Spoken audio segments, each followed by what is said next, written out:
Hello everyone, welcome to Siddhi's Commerce Cafe. Today we will start a new topic that is of maths and that is very important for exam purpose, and this is AP arithmetic progression. I think you heard about it and not, so let us start with me and happy Ganesh Chaturthi to all. So without wasting any time, we can start our topic. So what is AP?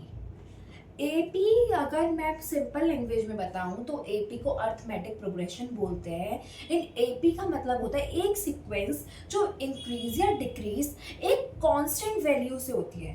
For example मैंने एक series ली है, सो आप note कर पा रहे हो ये series एक या तो कांस्टेंट वैल्यू से इंक्रीज होगी या डिक्रीज होगी। सो 2 के बाद 4, देन 4 के बाद 6। सो अगर आप ध्यान से देखो तो ये +2 +2 +2 हो रही है। This is very simple series, तो हम इजीली पता लगा पा रहे हैं बिना कैलकुलेशन करे कि इस सीरीज में +2 का एडिशन हो रहा है। सो अभी तो इसमें मैं ऐसे ही पता चल रहा है नॉर्मली। सो अब आगे अगर हमारे एग्जाम में क्वेश्चन आएंगे रिलेटेड टू केस स्टडीज, तो उसमें हमें कैसे पता चलेगा? तो उसके लिए हमको कुछ टर्म्स पता होनी चाहिए। दैट इज जो ये फर्स्ट टर्म होती है, ये इसको हम बोलते हैं a is denoted for first term. ये आपको कुछ चीजें याद रखनी है, फिर हम आगे क्वेश्चन बहुत इजीली सॉल्व कर पाएंगे। Then second term is this 4।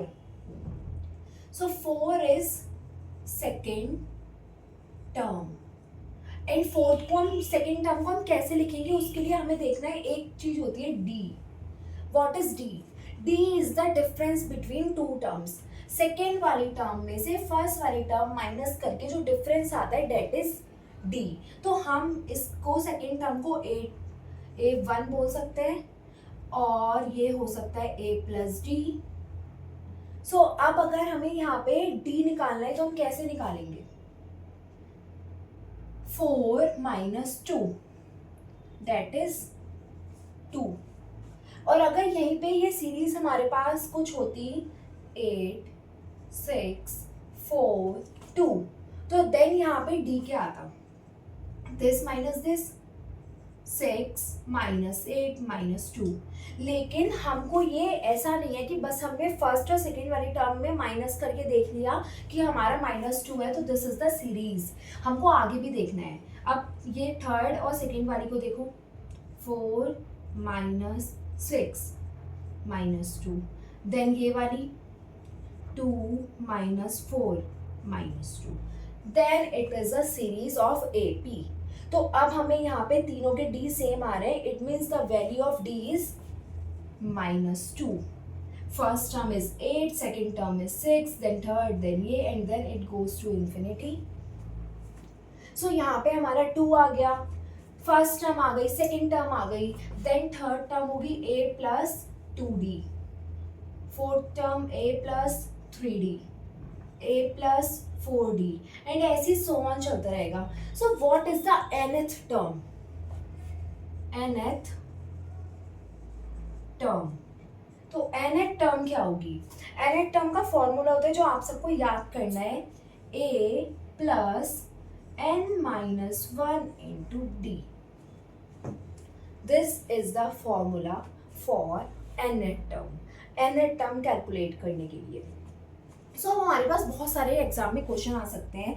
A to Z कुछ भी क्वेश्चन हो हम इजीली उसको सॉल्व कर सकते हैं बिना किसी प्रॉब्लम के। सो यहाँ पे first term is A1 and second term को हम A2 लिखते हैं क्योंकि हम इसे सेकेंड टर्म बोल रहे हैं, और ये थर्ड टर्म को हम A3, फोर्थ टर्म को A4। तो आपने यहाँ पे नोटिस करा ये भी ऐसे ही बन रहा है। जब हमको नेक्स्ट टर्म निकालनी है तो हमने क्या करा, लास्ट nth टर्म पे A+n-1 into D is the formula for nth term. तो एग्जाम में क्वेश्चन कैसे आएगा?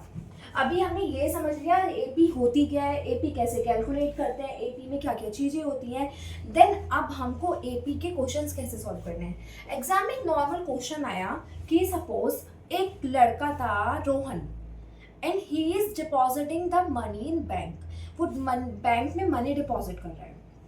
सो वो फर्स्ट वीक में मनी डिपॉजिट करता है 100 रुपीज़, देन सेकेंड वीक में वो मनी डिपॉजिट करता है 200 rupees, then 300 rupees, then 400 rupees and so on। तो अब हमें ये नहीं पता कि लास्ट तक उसने कितनी मनी डिपॉजिट करी, तो क्वेश्चन आपके पास ये आएगा कि फाइंड द nth टर्म। ये पूरा केस स्टडी या प्रॉब्लम सॉल्विंग की तरीके से क्वेश्चन होगा, तो ये आपको पूरा प्रॉपर लैंग्वेज में लिखा हुआ होगा। मैं जस्ट आपको एक ओवरव्यू दे रही हूँ। तो ये हमारे पास सीरीज आ गई, देन हमें पूछा जाएगा nth टर्म को बताना है। सो सबसे पहले nth टर्म का फॉर्मूला माइंड में एकदम आना चाहिए। nth टर्म का फॉर्मूला था a plus n minus 1 into d. So यहाँ पे a क्या है, 100 है a। अब d के लिए सबसे पहले हमें ये देखना है कि क्या यहाँ पर जो इनका डिफरेंस है सबका वो सेम है। 200 माइनस 100 100, 300 माइनस 200 100, 400 माइनस 300 100, तो ये सेम है। अब हमने एक चीज नोटिस करी, हमको ये निकालना है तो हमारे पास ये सब होने चाहिए, तो हमें n भी पता होना चाहिए कि उसमें नंबर ऑफ टर्म्स कितनी थी। इसका मतलब कि जो रोहन था उसने कितनी बार पैसे डिपॉजिट करे हैं। हमें ये तो पता लगाना है कि लास्ट तक उसने कितने करे होंगे, पर उसने करे कितनी बार हैं। तो सपोज रोहन ने 10 वीक पैसे डिपॉजिट करे हैं, तो हमें पता है कि number of terms are 10 weeks तक करे। तो अब ये बहुत सिंपल है, हमको nth टर्म पता लगाना। So for nth term equal to a plus n minus 1 into D. तो हमको nth टर्म कैलकुलेट करना है where a is 100 plus n is 10 minus 1 and d is also 100. 100 plus 10 minus 1 9 into 100. 100 plus 900 equal to 1000. So this is how we calculate nth term. So AP बहुत simple है। AP एक ऐसी series होती है जिसमें या तो एक सीरीज इंक्रीज होगी या डिक्रीज होगी। फॉर एग्जाम्पल मैंने आपको ये वाला बताया, यहाँ पे मेरा डी -2 था, तो अगर मैं इस क्वेश्चन में डी की वैल्यू पुट करूंगी तो मैं यहाँ पे -2 ही करूंगी, नॉट प्लस का 2। अगर हमारी सीरीज डिक्रीज हो रही है देन हम उसमें माइनस का साइन लेके चलेंगे, तो आंसर में भी चेंजेस आएंगे। और अगर सीरीज का हमारा प्लस में डी आ रहा है, जो कि यहाँ पे आया, इन दोनों का डिफरेंस 200 माइनस 100 इक्वल टू 100, तो यहाँ पे प्लस का आया तो हमने प्लस का सॉल्व करा है। सो इसी तरीके से हमको ये याद रखना है और ध्यान से करना है कि जो हमारी सीरीज है वो इंक्रीज हो रही है और डिक्रीज हो रही है। सो ये एपी था। तो एपी में अभी एक चीज और आती है, सम ऑफ nth टर्म्स। अगर अभी यहाँ पे इसी क्वेश्चन में सम ऑफ nth टर्म बोला जाता, हमें अब सम पता लगाना है। जो ये सीरीज है ना, इसका सम पता लगाना है। तो सम के लिए हम कैसे करेंगे, सो लेट्स सी। अब हमको सम कैसे कैलकुलेट करना है।